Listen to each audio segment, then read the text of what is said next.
Hello everyone, welcome back to my another new blog. Actually ঘুরতে যাওয়ার তো তোমরা অনেক ফটোজ দেখেছো, তো আমি বলেছিলাম ব্লগগুলো শেয়ার করব। তো কদিন দেরি হয়ে গেল কারণ আমার শরীরটা ঠিক ছিল না, তো গলার অবস্থা খারাপ ছিল, সেই জন্য করতে পারিনি। তো যাই হোক, তোমরা ভিডিওটা দেখো। তো 6:30 মতন বাজে, তখন আমি রেডি হচ্ছিলাম, যেহেতু সকালবেলা, সেজন্য নো মেকআপ, জাস্ট লিপস্টিক লাগিয়ে আমি রেডি হয়ে বেরিয়ে পড়েছিলাম।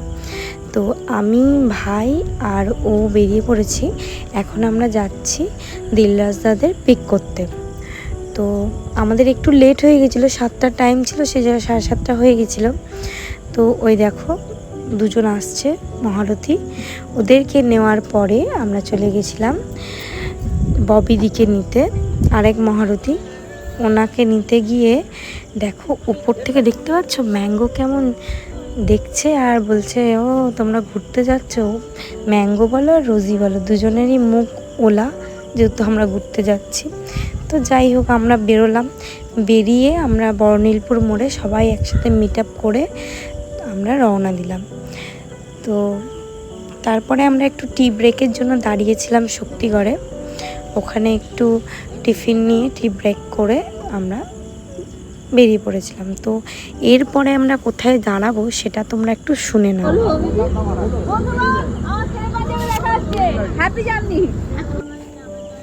তো শুনেই নিলে আমরা শেরে পাঞ্জাবে এরপরে দাঁড়িয়ে লাঞ্চ করব। তো যাচ্ছি আর আমরা একটা গাড়িতেই সবাই চেপেছিলাম মেয়েগুলো, আর একটা গাড়িতে ভাই ওরা সব ছিল। তো আমরা তো ফুলটু মস্তি করছিলাম, আর ওদেরকে দেখা হলেই সে ডাকছে। তো যাই হোক, এসব করতে করতে আমরা শেরে পাঞ্জাবে পৌঁছে গেছি। তো শেরে পাঞ্জাবের গেটটা দেখো তোমরা, মানে ওটা তৈরি হচ্ছে, মানে এত সুন্দর ভেতরটা করেছে। পুরোটাই রেস্টুরেন্ট ছিল, তো প্রচণ্ড ভিড় ছিল। তো সে মতন আমরা গিয়ে দাঁড়াই, তারপরে খাবার অর্ডার করি, কে কী খাবে, কেউ ভেজ কেউ নন ভেজ, এসব ডিসাইড হচ্ছিল। তো যাওয়ার পথে একটু চারিদিকটা একটু ভিডিও করলাম, সবাই ছবিও তুললো। তো যাই হোক, আমরা গিয়ে বসলাম। এবার যে অর্ডার দেয় বিশ্বজিৎ, ও দেখছে, ও অর্ডারটা দিল। তারপর আমরা ভেতরে যাই, যেহেতু বাইরে প্রচণ্ড গরম ছিল, বাইরে বসে খাওয়া সম্ভব ছিল না, তাই ভেতরে এসিতে গিয়ে আমরা বসলাম। খাবার অর্ডার করার পরে আমরা একটু ফটোজ ভিডিওস নিলাম। তো এবার খাবার নিয়ে একটু বলি। ওদের এমনি খাবারগুলো ঠিক ছিল, বাট থালিটা অ্যাভারেজ, খুব একটা ভালোও নয়। যেহেতু ভেজ থালি নিয়েছিল কিছুজন, তো খুব একটা ভেজ থালিটা ভালো লাগেনি আমাদের। বাকি খাবারগুলো ঠিকঠাক একদম ছিল, যেমন পোলাওটা, এগুলো সব ঠিকঠাক ছিল। তো যাই হোক, খাওয়া দাওয়া করার পরে আমরা বেরিয়ে পড়েছিলাম। তো আমরা দীঘার মন্দারমণিতে চলে এসেছিলাম।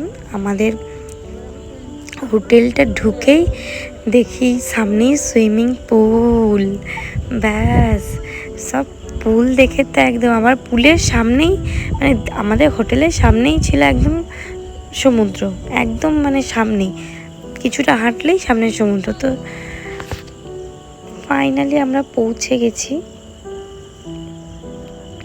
তো পৌঁছানোর পর আমরা রিসেপশনে যাই, কিছু ফর্মালিটিস ছিল, ওগুলো সব ওরা করছিল, ডকুমেন্টস জমা দেওয়া থেকে শুরু করে সবটাই। তো আমরা যাওয়ার পরে আমাদেরকে ওয়েলকাম ড্রিঙ্কস দেয়, আম পান্না শরবত, তোমরা দেখতে পাবে।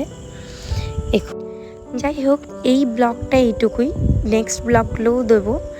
তো ব্লগটা কেমন লাগলো জানিও, ভালো লাগলে একটা লাইক করে দিও। নেক্সট আরও ব্লগ দেবো। ভালো থেকো, সুস্থ থেকো, টাটা, বাই বাই।